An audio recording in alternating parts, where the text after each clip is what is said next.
Welcome to Peter and Ruffy's Football Show here on STV. The main talking points on tonight's programme. Paul McStay says he has no sympathy for the Celtic manager Ronnie Deila.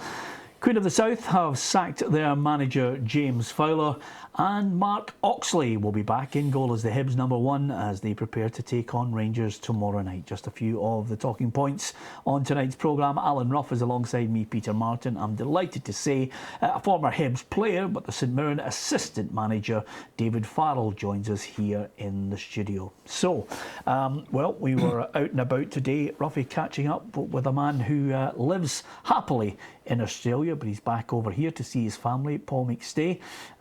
Obviously, he was an interested spectator at the weekend, and he's launching his book, which will be warts and all, I think, telling us the story of his, 16 years at Celtic. Yeah, and what a wonderful player. The time I was at Celtic, Paul was there. It was a joy to be with. Tremendous ability. It'll be interesting when I read his book about him leaving Celtic, because I don't think he left the way that he wanted to, you know, and unfortunately these things happen at the club. It'll be interesting to hear what he's saying about it. Yeah, absolutely. And obviously, when you get a legend like that in front of a microphone, you want to ask him first of all about the current Celtic side and whether he has any sympathy or feels sorry for the current manager Ronnie Deila's plight. I don't feel sorry for Ronnie from the point of view of he's managing one of the biggest clubs in the world, and Ronnie will be delighted to have been given that opportunity, and Ronnie will have given it his best shot, and he will continue to do that, I think, between now and the end of the season. So to me, wow, I'd love to have an opportunity like that, or any coach would love to have an opportunity like that. So I think he should enjoy it and just try to achieve the best he can, and that means winning the league. Yeah, I don't think there can be any real sympathy, Ruffy, for anyone who gets one of the biggest jobs in Britain. No, I think you go into a job like Celtic, you know the demands that are there in front of you, and there's targets to be set, and the expectation from Celtic is to do well in Europe, and unfortunately he hasn't done that, and he's going to win the league, but everybody says it's practically a given, but they were looking for a cup, which never happened. So no, I would like to think that he'll use the experience of being at Celtic for the time that he's been there, and obviously learn from it, and I think he probably will move on to another club. Yeah, and in a strange sort of way, you know, winning the league is not enough, David, for the Celtic manager. I think most of the Celtic fans are looking and saying, just as Ruffy pinpointed there, Europe has to be the benchmark. Yeah, I think so. Obviously, for the league title challenge over the last few years, Rangers haven't been there. So most of the people would accept that it was a given that Celtic were going to win the league. And on the back of that, you would have expected them to have done a wee bit better in Europe, progressed a wee bit further, and obviously, as Ruffy said, pick up one or two more domestic trophies, which obviously makes it difficult for them now. Yeah, well, the rumour sweeping across the city today was, of course, that a Norwegian media outlet had suggested a deal had already been agreed for Ronnie Deila to leave at the end of this season in the summer, but that hasn't been confirmed from Celtic. But Paul McStay was quick to point out that sacking the manager now is not a good idea. I think if you come out now and do something drastic, it might have some detrimental effect on the team in the last few games. To me, the focus should just be on, disappointing at the weekend, but you've got a league to win, let's go and do that.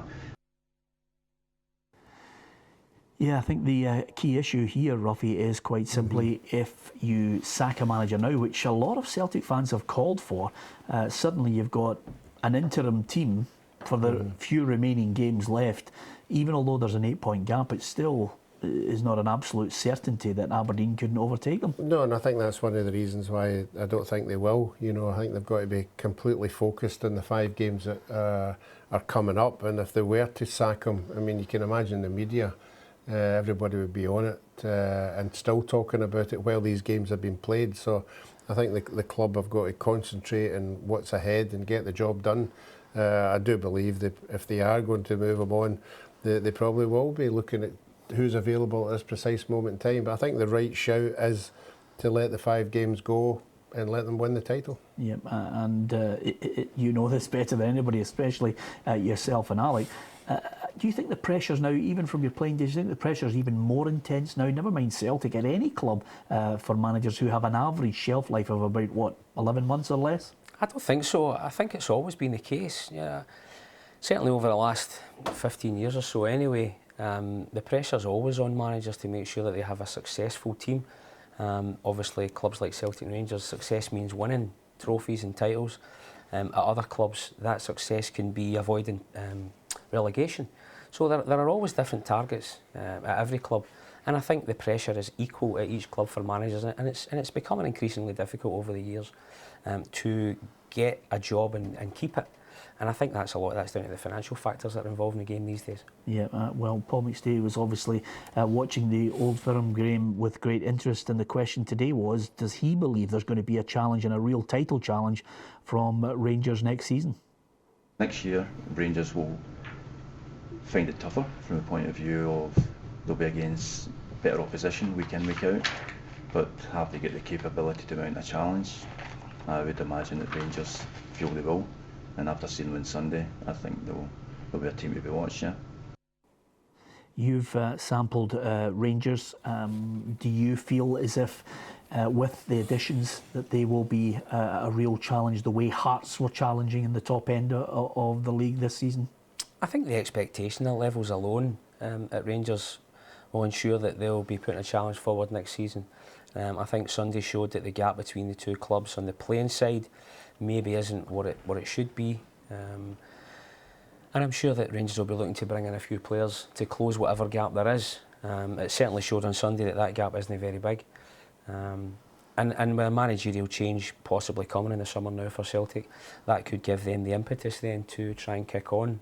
But it makes things for very interesting next season. Yeah. What do you make of your old side, Hibernian? I mean, everybody's billing this as a massive May for Hibernian. The Scottish Cup, that old monkey on the back, is still there. But over and above that, they've got a big game against Rangers. And of course, they want to try and get the promotion from the playoffs. It's a massive April for them as well. They've got 9 games this month. They play every weekend and every midweek, and then that will probably continue into May when they're talking about getting into the playoffs and things like that. So even things like the game on Wednesday night is going to make really difficult for them.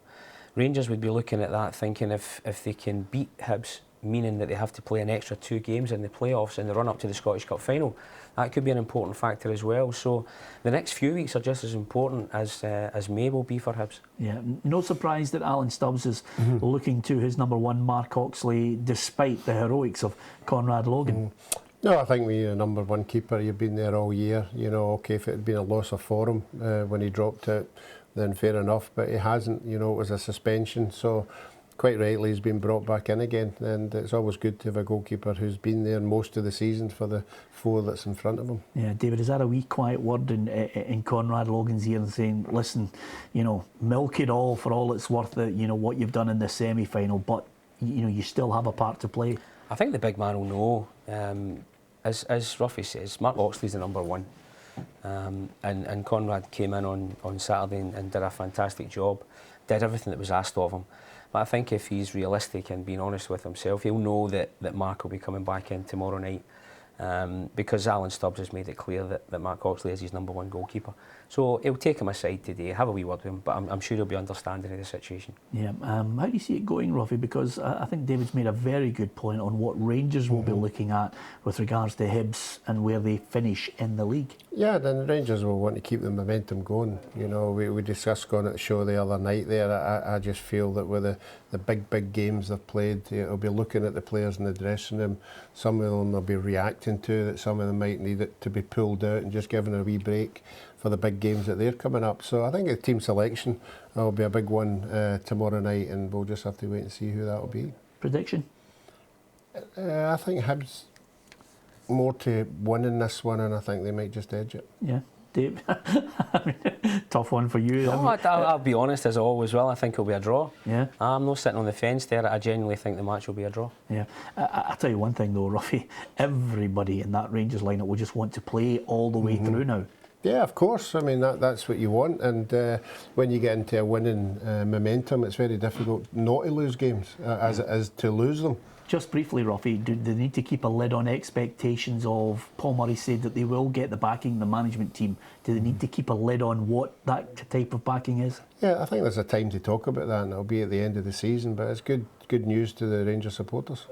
Okay, thanks very much to Ruffy and David Farrell. We'll get more from them in the next part of the programme. We're going to talk James Fowler at Queen of the South. We're also going to talk Jose Mourinho and St Mirren coming up next.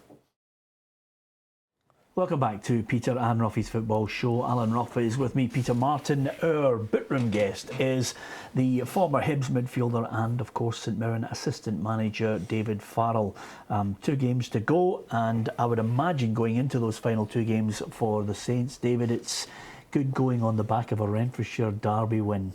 It is. It was a great fixture on Saturday. It was important for us to get a victory, and we did it. We did it well. We did it in a good manner. And the fans seem to be enjoying their football again, which is a big thing for us. You know, that the home record wasn't great before we got there, and we've managed to put a few wins together.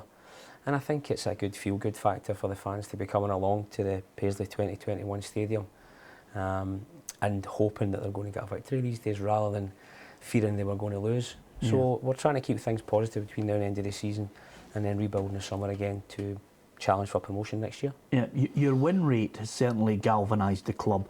What's been the biggest difference between what you inherited and what the boys have given you now? I think it's a difficult one because you don't like to talk about what previous managers did. We can only talk about what we've done. We've gone in there and we've tried to make us a team that's a lot harder to beat. There's a good resilience about the squad, there's a good spirit about the squad, and we think we've got them fairly well organised so that when certain situations come up on the pitch, they know how to react, they know where to be, and it's working so far. But again, the test will be next season when we hope to be challenging for promotion.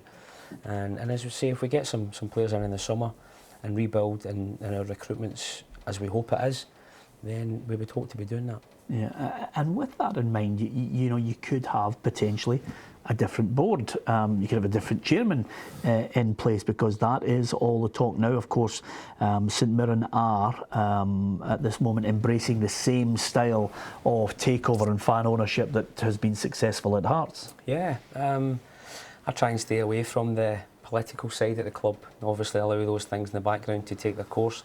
But I think from everyone's point of view, I think the takeover's been kind of going on now for quite a while. There's been a lot of different parties involved, and it now looks as though the fans have got themselves into pole position. And hopefully they can get that over the line in the next few weeks, and we can all settle down and get a bit of stability again and push forward for next season. Yeah, I think that uncertainty, Ruffy, especially when you have managers, interim managers, you know, and you know that there's a board there that wants to get out, that doesn't lead to what I would call a stable club.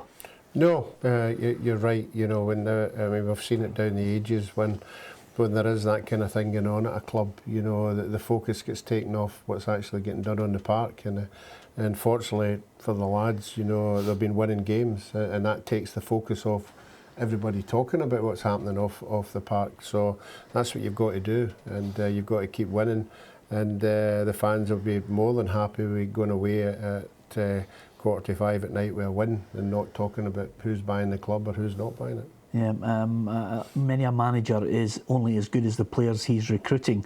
You and Alec will have to sit down and somehow come up with a plan that, you know, the remit could be quite simply to try and finish above Hibs, who could be in that division. Dundee United could be in that division. Dunfermline coming up as well. And again, possibly Falkirk, Queen of the South. It's such a tough one to get out of next season. It is. It's a very, very difficult division. Part of our job will be to recruit players who we think know the division, players who may be playing at a higher level, and we can attract them down with the fact that we've got a good central location, we've got a lovely training ground, and hopefully get them to buy into what we're doing. I don't think it's any secret that we'll need to improve the squad if we want to be challenging. But that's part of the challenge for us. You know, we're up for that. We've already got a lot of things in place. We've already got some players in the background in place that we're looking to get tied up, and there's one or two things ongoing that hopefully we'll be able to announce in the next week or two. For some of the players that are there at the moment, we should have some positive news from that as well. So we're looking forward to it. The job is already in hand, and we've certainly got some players in place that we think will do the job for us next year. Yeah, without giving any trade secrets away, do you and Alec feel confident that you might have a budget in the summer that can make you competitive? Yeah, I mean, the budget is what it is. We've got a competitive budget for the Championship. We would expect, with the budget that we've been given, to be able to be challenging for promotion. That's got to be our aim. St Mirren Football Club should be in the Premier League, and we'll be trying to get there. Yeah, I think that is exactly what the Saints fans want to hear, Ruffy. It's not just a case of consolidation. I think, you know, the success that the two guys have had has raised the expectation, not through the roof, but right now it's raised the expectation. Well, let's not kid ourselves on here. St Mirren is a massive club. It always has been through the ages. You know, they've always been a big part to play in Scottish football. And there was, before the guys went in there, a moment when everybody thought they were going to go down the way rather than up the way. So the guys are saying, build on what they've done this year, and the supporters will be backing you right till the end. Yeah. What's your take on James Fowler, sacked by Queen of the South, just couldn't get them anywhere near the playoffs eventually? I think the board looked at it and thought too far away from where they wanted to be. Yeah, that's what we've touched on. It's the demands now. It doesn't matter what club you're at, Rangers, Celtic, whatever. At the beginning of the season, you sit round the table with the board and they'll give the expectation of what they're expecting, and that's when you've got to have a board that will stick by you even when things aren't going particularly well. But at the end of the day, if they feel that the demands they put on you haven't been met, then unfortunately you move on. Yeah, we wish James the very best in the future. As far as some of the other stories I want to get your guys' thoughts on, of course, suddenly John Rankin has come out and said Dundee United now need to win 5 out of 5, Ruffy. It's a big ask, you know, in light of what's happened throughout the season, but they're now playing the teams that they will think are on their level. You know, they'll think they have a level playing field now, but they still have to win games, and they would have to win a couple early on for that 5 games to happen for me. It's difficult for the top teams in the league, if they were playing against the bottom sides in the league, to win 5 out of 5. When you're at the bottom and you're playing against all those teams round about you, it's certainly going to be a difficult task. Yeah, and with that in mind, we were looking at some of the players who obviously, Ruffy, will be in that dilemma. You know, David and Alec have got to try and keep players focused in the last couple of games, because some could be playing on the edge of playing for the future at St Mirren or trying to impress someone elsewhere. Dundee United will have more than a few who are not only out of contract, but a number of players who will basically be told, listen, you're going to have to find another club because we can't sustain your wages in the Championship. Not only Dundee United, but I would think every club in the SPFL, and that's on Alec and Davey, will have to look when these players are released, because they'll obviously, as I've touched on it, they've got their eyes on people who they think might be released, and then you've got to act quickly, because other people notice these players as well. They'll notice their worth that the clubs have been at, so you have to act very, very quickly and try and attract them before everybody else jumps in. Yep, absolutely. Okay, a couple of points to talk about on a wider scale of football before we finish. The old Jose Mourinho, will he be coming to Old Trafford or will he be going elsewhere, has taken another little twist. PSG approaching the special one, Ruffy.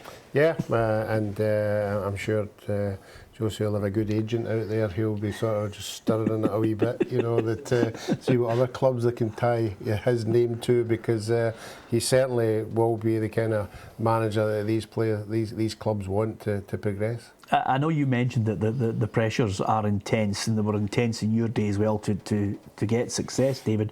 But now I look, and managers are in jobs, and we're already, you know, we've got a list of people who potentially will be taking it. The Barclays Premier League is, for me, just like Spain now. You could be in a job, win the European Cup, and you get billeted the next day.